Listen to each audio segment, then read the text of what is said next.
जय Hind dear students, आपका स्वागत है फिर से ऑनलाइन चैनल में, आपके अपने यूट्यूब लर्निंग बुक चैनल में। आज का जो टॉपिक है वो हम लोग Sunday special classes biomolecule start कर चुके थे। बायोमॉलिक्यूल्स में हमको डियर स्टूडेंट्स सबसे पहला टॉपिक जो पढ़ना है वो पढ़ना है कार्बोहाइड्रेट्स। आपको पता होगा कार्बोहाइड्रेट्स के बारे में मैंने कहा था पढ़ाऊँगा। तो क्वेश्चन ये है डियर स्टूडेंट्स कि कार्बोहाइड्रेट्स होते क्या हैं, कार्बोहाइड्रेट्स को कैसे डिफाइन किया जाता है। तो आप अभी तक बेसिकली कार्बोहाइड्रेट की जो डिफिनीशन आप पढ़ते आए हो वो डिफिनीशन आपने पढ़ा है the hydrates of carbon. Carbohydrates are defined as hydrates of carbon. Hydrates of carbon, hydrates of carbon is known as carbohydrates. या बेसिकली डिफिनीशन जानते हो, मतलब hydrocarbons that is carbohydrates are made up of carbon, hydrogen and oxygen. इसका basic meaning यही है। तो अगर आप किसी से पूछोगे what is the definition of carbohydrate, तो कार्बोहाइड्रेट की डिफिनीशन लोग यही देते हैं, that is hydrates of carbon is known as carbohydrate and it means that carbohydrates are made up of carbon, hydrogen and oxygen. ठीक है, and its general formula is the general formula is CxH2O(Y). Hydrates of carbon is known as carbohydrate. ये मैंने आपको definition basic बताई। तो पहली definition dear students लिख लीजिएगा कार्बोहाइड्रेट की, जो आप बेसिकली जानते हो। The hydrates of carbon is known as carbohydrate, that is it is made up of carbon, hydrogen and oxygen. Its general formula is CxH2O(Y). CxH2O(Y). अब हमको ये चेक करना है कि क्या ये फार्मूला सही है या कहीं डिफिनीशन गलत आ रही है। क्या ये डिफिनीशन हम जो पढ़ के आए हैं बचपन से वो सही है या गलत है। तो आइए चेक करते हैं। आप डियर स्टूडेंट्स ग्लूकोज या फ्रक्टोज की बात करो, C6H12O6, ये ग्लूकोज और फ्रक्टोज का मॉलिक्यूलर फार्मूला सेम होता है। अगर इसको इस फॉर्मेट में लिखें तो हम ऐसे लिख सकते हैं C6H2O का 6 लिख सकते हैं, नहीं लिख सकते हैं। देखिए C6H2O और यहाँ पे ये 6 हो गया तो 12 और ये 6 हो गया। सही है। अगला देखिए सुक्रोज का फार्मूला C12H22O11। सुक्रोज का फार्मूला आपको याद होगा। इस फार्मूले में भी अगर आप ध्यान से देखोगे डियर स्टूडेंट्स तो निकल के आएगा C12H2O11। ये भी इस फॉर्मेट में लिखा जा सकता है। तीसरा और भी एग्जाम्पल ले लेते हैं, बहुत सारे एग्जाम्पल्स हैं। ये ग्लूकोज फ्रक्टोज का हो गया, सुक्रोज का हो गया, और फर्दर जितने भी एग्जाम्पल्स हैं आप देखते जाओगे तो मैक्सिमम इस फार्मूले में फिट बैठते हैं। बट यही स्टार्च का फार्मूला लेते हैं, जहाँ देखा जाए C6H10O5 का N होता है। क्या ये इस फार्मूले में फिट बैठता है? आइए चेक करते हैं। C6H2O5, यस सर, फिट बैठता है, इस फार्मूले में फिट बैठ रहा है, सही है। ठीक है, लेकिन अभी हम यहीं पे डीऑक्सी राइबोज शुगर की बात करें। डीऑक्सी राइबोज शुगर की बात करें तो डीऑक्सी राइबोज शुगर का फार्मूला होता है C5H10O4। डीऑक्सी राइबोज शुगर आपको पता होगा डीएनए में पाई जाती है, उसका फार्मूला होता है C5H10O4। जरा फार्मूले में फिट करिए। C5H2O फिट बैठ रहा है क्या? नहीं बैठ रहा है। तो क्या ये कार्बोहाइड्रेट नहीं है? देखिए ये कार्बोहाइड्रेट था, इस डिफिनीशन में फिट बैठ रहा था। ये कार्बोहाइड्रेट था, सुक्रोज का फार्मूला था, इस डिफिनीशन में फिट बैठ रहा था। ये कार्बोहाइड्रेट था, ये भी इस डिफिनीशन में फिट बैठ रहा था। लेकिन डीऑक्सीराइबोज भी कार्बोहाइड्रेट है, लेकिन इस डिफिनीशन में फिट नहीं बैठ रहा है। ठीक है, ऐसे रैमनोज है। रैमनोज का फार्मूला होता है C6H12O5। रख के देखिए, नहीं बैठेगा। C6H12O5 नहीं फिट बैठेगा। मतलब ये डिफिनीशन जो हमने अभी पढ़ी है हाइड्रेट्स ऑफ कार्बन और जनरल फार्मूला ये डिफिनीशन सही नहीं है।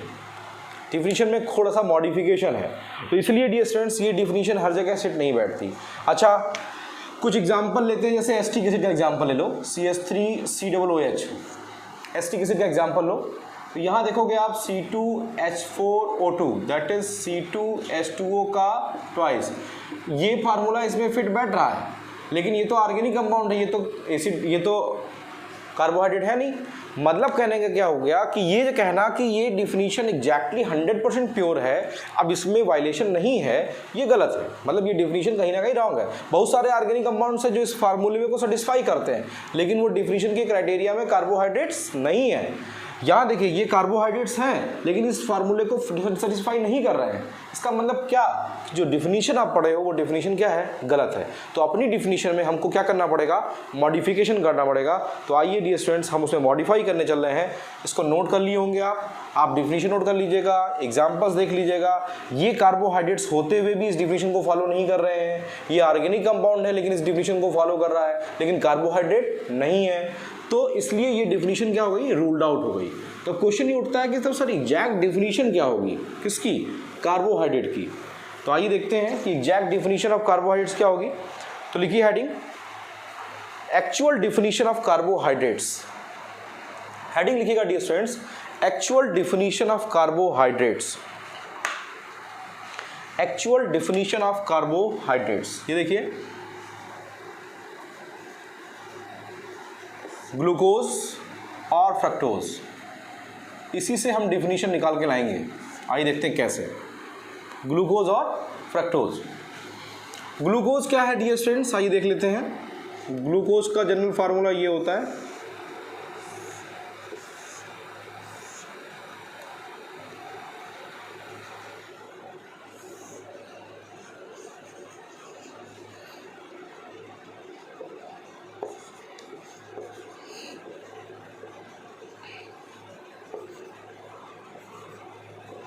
ये ग्लूकोज का फिशर प्रोजेक्शन फार्मूला है। फर्स्ट ईयर में अगर आपको याद होगा तो Newman projection formula, sawhorse projection formula, Fischer projection formula, ये basic representation of organic compounds आपने पढ़े थे। तो ये it is the Fischer projection formula for glucose, Fischer projection formula for glucose. और इससे आपको एक चीज़ और क्लियर होगा, हम कि कार्बोहाइड्रेट की डिफिनीशन तो क्लियर होगी ही होगी, साथ साथ ग्लूकोज और फ्रक्टोज का डिफरेंस। ग्लूकोज का मॉलिक्यूलर फार्मूला C6H12O6, फ्रक्टोज का मॉलिक्यूलर फार्मूला C6H12O6, ठीक है। तो आइए देखते हैं डिफिनीशन। CH2OH,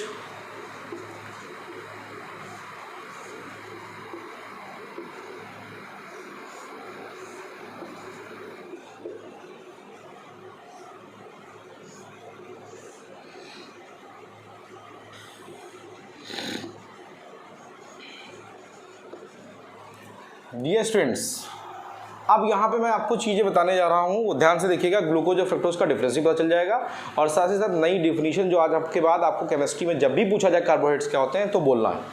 अगर आप ध्यान से देखो तो ग्लूकोज में क्या, कौन सा ग्रुप फंक्शन ग्रुप है, एल्डिहाइड। कौन सा फंक्शन ग्रुप है, एल्डिहाइड। यहाँ पे कौन सा फंक्शन ग्रुप है, कीटोन। तो एक डिफिनीशन तो यही क्लियर होगी ग्लूकोज और फ्रक्टोज का डिफरेंस में, कि ग्लूकोज और एल्डोज शुगर, ग्लूकोज को हम कहते हैं aldose sugar. Glucose are also known as aldose sugar and fructose are also known as ketose sugar. Fructose को कहते हैं कीटोज शुगर। फ्रक्टोज क्या है, कीटोज शुगर की क्लासिफिकेशन में आता है, ठीक है। दूसरा पॉइंट, इसमें एल्डिहाइड है, इसमें कीटोन है। इसमें देखिए OH, देखिए 1 2 3 4 5। ग्लूकोज में नंबर ऑफ OH कितने पाए जाते हैं, 5। फ्रक्टोज में जरा देखा जाए 1 2 3 4 और 5। यहाँ भी नंबर ऑफ OH कितने हैं, 5 है। तो ग्लूकोज और फ्रक्टोज में number of hydroxyl group, that is OH group, is more than 2, that is polyhydroxy group. क्या हो जाएंगे, ये हैं पॉलीहाइड्रोक्सी। अभी देखिए डिफिनीशन अपने आप क्लियर हो जाएगी, पॉलीहाइड्रोक्सी। अब देखिए दूसरा पॉइंट डियर स्टूडेंट्स, जरा ध्यान से देखिएगा, ये पॉलीहाइड्रोक्सी एल्डिहाइड कहलाएगा। ग्लूकोज को एक वर्ड में कोई डिफिनीशन बोले तो सर ये पॉलीहाइड्रोक्सी एल्डिहाइड है और ये पॉलीहाइड्रोक्सी कीटोन है, ठीक है। ये एल्डिहाइड और कीटोन की बेसिक डिफिनीशन है, डिफरेंस हो गया। अब डियर स्टूडेंट्स हमको ये समझना है, अगर आपने फर्स्ट ईयर में याद होगा तो आपको एक टॉपिक मैंने पढ़ाया था, कायरल कार्बन। कायरल कार्बन उस कार्बन को कहते हैं जिस पर चारों ग्रुप डिफरेंट लगे होते हैं। अगर आपको याद हो तो कायरल कार्बन में कार्बन पे जो चारों ग्रुप लगे होते हैं वो डिफरेंट होते हैं, इस पे ए, इस पे बी, इस पे सी, इस पे डी और इस पे ई। अगर कार्बन पे चारों ग्रुप डिफरेंट लगे होते हैं तो ऐसे कार्बन को कायरल कार्बन कहते हैं, और ऐसा कार्बन ऑप्टिकली एक्टिव होता है। when the group attached to the center of the carbon is different, then it is known as chiral carbon। अब यहाँ पे देखिए, ये तो कायरल नहीं है, लेकिन इस कार्बन पे देखिए इधर H है, इधर OH है, इधर क्या है, ये ग्रुप लगा है, तो इस कार्बन पे चार ग्रुप डिफरेंट लगे हैं, तो ये कायरल, ये भी कायरल, ये भी कायरल, ये भी कायरल, लेकिन यहाँ देखिए दोनों हाइड्रोजन सेम है, तो ये कायरल नहीं है। तो ग्लूकोज में नंबर ऑफ कायरल कार्बन कितने हैं? 4 है। तो जब कायरल होगा तो इसकी एक सबसे बड़ी खासियत होगी कि सर ये ऑप्टिकली एक्टिव होगा। क्या होगा? ऑप्टिकली एक्टिव होगा। और ये कायरल, इसमें जरा कायरल देखा जाए, यहाँ देखिए 2 हो गया, 2 हाइड्रोजन, तो ये कायरल नहीं हो गया क्योंकि ये 2 ग्रुप सेम हो गए। ये देखिए ये भी कायरल नहीं होगा, इस पर जरा ध्यान दीजिएगा, इधर OH लगा, इधर H लगा, इधर ये फंक्शनल ग्रुप, इधर ये फंक्शनल ग्रुप, ये कायरल, ये कायरल, ये कायरल, लेकिन यहाँ फिर 2 हाइड्रोजन सेम हो गए, चारों ग्रुप डिफरेंट होने चाहिए। तो यहाँ पे number of chiral group carbon 3। तो ग्लूकोज और फ्रक्टोज दोनों ही क्या कहलाते हैं? दोनों ही ऑप्टिकली एक्टिव है। क्या है? कहेंगे सर ये सब क्यों बता रहे हैं? तो भैया इसलिए बता रहा हूँ कि एक तो ग्लूकोज और फ्रक्टोज में डिफरेंशिएट कर लीजिए कि glucose are also known as aldose sugar, fructose are also known as ketose sugar. Glucose में एल्डिहाइड ग्रुप पाया जाता है, फ्रक्टोज में कीटोन ग्रुप पाया जाता है। ग्लूकोज में number of optically active carbons are 4 और फ्रक्टोज में 3 कार्बन होते हैं। अगर ग्लूकोज और फ्रक्टोज में सिमिलरिटी देखी जाए डियर स्टूडेंट्स, तो यहाँ देखिए जिसका तीसरे नंबर पे OH लगा है वो लेफ्ट साइड में लगा है, और यहाँ भी देखिए तीसरे नंबर पे जो OH लगा है वो कहाँ लगा है? लेफ्ट साइड में लगा है। इस पॉइंट को नोट करिएगा डियर स्टूडेंट्स, ठीक है। चलिए अगला पॉइंट, जो हमको कार्बोहाइड्रेट की डिफिनीशन देखनी थी वो यहीं पे है। कार्बोहाइड्रेट डिफिनीशन लिखिए, carbohydrates are defined as polyhydroxy. देखिए कार्बोहाइड्रेट्स आर डिफाइंड एज, आज के बाद आप केमिस्ट्री में कभी भी कार्बोहाइड्रेट की डिफिनीशन दोगे तो जो मैं बोल रहा हूं वो दोगे। Carbohydrates are defined as polyhydroxy aldehyde, ORR, polyhydroxy ketone. Carbohydrates are defined as polyhydroxy. Polyhydroxy क्यों करें? एक से ज्यादा OH है, 2 से ज्यादा OH नहीं है, तो पॉलीहाइड्रोक्सी एल्डिहाइड या पॉलीहाइड्रोक्सी कीटोन। और कैसे पॉलीहाइड्रोक्सी एल्डिहाइड या कीटोन? Optically active. तो लिखिए carbohydrates are defined as, generally defined as optically active polyhydroxy aldehyde or polyhydroxy aldehyde or polyhydroxy ketone, ORR, the compounds which on hydrolysis, जैसे मैं example बताऊं dear students, जो sucrose है, चीनी glucose और fructose से मिलके बनी होती है, तो जब सुक्रोज को ब्रेक करेंगे तो ग्लूकोज और फ्रक्टोज ही तो मिलेगा। तो या तो कार्बोहाइड्रेट किसे कहेंगे? पॉलीहाइड्रोक्सी एल्डिहाइड या पॉलीहाइड्रोक्सी कीटोन को बोलेंगे, या फिर और कैसे पॉलीहाइड्रोक्सी एल्डिहाइड? ऑप्टिकली एक्टिव होने चाहिए, ठीक है। और जो उसके आगे जोड़ना है, ORR, the compounds which on hydrolysis give these type of compound. These type of compounds are known as carbohydrates। तो कार्बोहाइड्रेट की डिफिनीशन क्या होगी dear students? Carbohydrates are optically active polyhydroxy aldehyde or polyhydroxy ketone, ORR, the compounds which on hydrolysis gives such type of compounds, which on hydrolysis give such type of compounds are known as carbohydrates. तो आपको glucose fructose में difference clear हो गया होगा। दोनों का molecular formula same है लेकिन स्ट्रक्चरल फार्मूला डिफरेंट है, ठीक है। दोनों क्यों पॉलीहाइड्रोक्सी एल्डिहाइड और कीटोन कहलाते हैं ये क्लियर हो गया होगा, ठीक है। नोट कर लीजिए डियर स्टूडेंट्स, कौन ऑप्टिकली एक्टिव होता है, किसमें कितने कायरल कार्बन होते हैं। आई होप कि टॉपिक क्लियर हो गया होगा, इसको नोट कर लीजिए तो फिर आगे बढ़ो। तो डिफिनीशन क्लियर हो गई होगी, ठीक है। डिफिनीशन क्लियर है, चलो। तो आज के बाद आपसे कोई पूछे तो carbohydrates are defined as polyhydroxy aldehyde or polyhydroxy ketone which are optically active and which on hydrolysis and the compounds which on hydrolysis gives a different types of compounds। जैसे मैंने आपको बताया सुक्रोज है सुक्रोज की hydrolysis करते हैं तो sucrose glucose और फ्रक्टोज से मिलकर बना होता है। ऐसे माल्टोज है, ऐसे लैक्टोज है, ऐसे स्टार्च है, ऐसे सेलुलोज है, ऐसे ग्लाइकोजन है। देखिए कार्बोहाइड्रेट्स में आपके सिलेबस में सबसे पहले जो है वो ग्लूकोज है, फ्रक्टोज है, उसके बाद फिर डीऑक्सीराइबोज शुगर है, राइबोज शुगर है, उसके बाद आपके सिलेबस में जो है वो है सेलुलोज, उसके बाद आपके सिलेबस में है ग्लाइकोजन और फिर स्टार्च है। ये सब के सब आपके कार्बोहाइड्रेट की डिफिनीशन में आते हैं और इस डिफिनीशन की क्राइटेरिया को फॉलो करते हैं। तो कार्बोहाइड्रेट की डिफिनीशन आई होप कि डियर स्टूडेंट्स क्लियर हो गई होगी। मुझे नहीं लगता कि आपको कोई डाउट्स होंगे कार्बोहाइड्रेट्स की डिफिनीशन में। ठीक है, कार्बोहाइड्रेट की डिफिनीशन क्लियर है, कौन किससे क्या होता है। चलिए, अब कार्बोहाइड्रेट की डिफिनीशन क्लियर हो जाने के बाद डियर स्टूडेंट्स हमको ये देखना है कि कार्बोहाइड्रेट्स को क्लासीफाई कैसे करेंगे। क्या देखना है? Classification of carbohydrates. Classification of